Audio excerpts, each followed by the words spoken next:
Is anybody? How many of y'all remember Enron? Anybody remember Enron? How many of y'all old enough? It's about 25 years ago. Anybody remember Enron?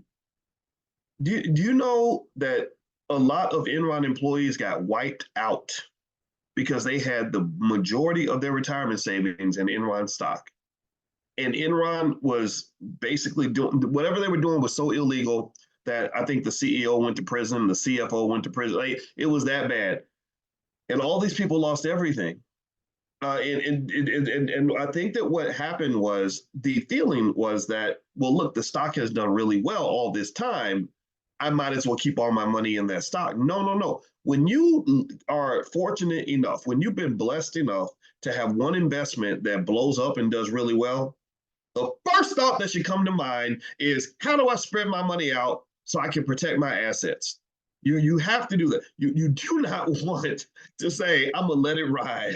You go to Vegas and you get lucky. I'll use even a Vegas analogy, and you get lucky. You put down, I don't know, $100, and that 100 turns into 20,000 or something like that, and it's your lucky day.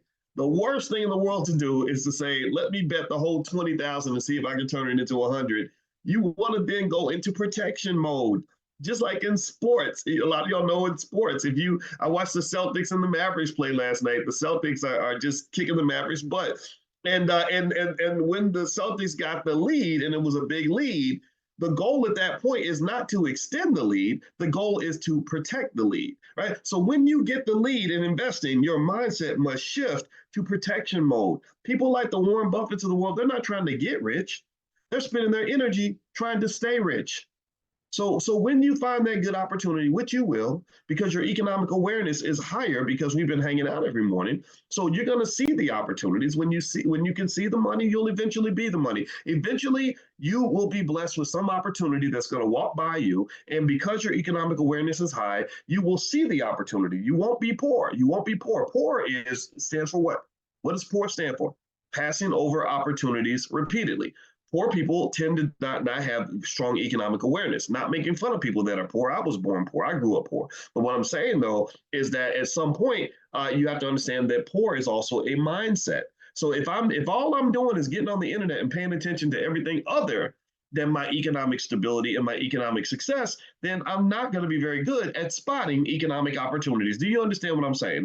How can I be good at something that I'm not even conscious of trying to get better at? How am I going to be good at anything if I don't practice? If you don't practice, then you'll never be good. You can't be good at something that you're practicing.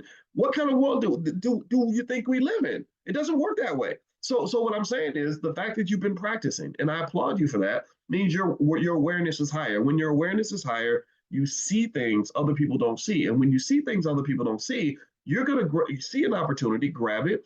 It's going to turn out well for you. And then what I pray for you, what I really want you to do is once you get that opportunity, is I want you to go into protection mode to say, okay, now I got something good. Let me protect it. And it might not even be just money, right? I got an opportunity to be with my wife and marry her. I said, I got something good. Let me figure out how to protect it. Let me go ahead and lock down this asset in my life called Dr. Alicia Watkins, and let me protect that. So a lot of times when you get those wins in investing, it's not just in the form of money. Remember, most wealth is not money. Never ever forget that. Okay. All right. So anyway, that's it, guys. I'm gonna finish up for today. I try to keep these in 30 to 45-minute chunks. Thank you for for being kind about my little skit. Again, I'm not no comedian, but sometimes it's fun to laugh about stuff. So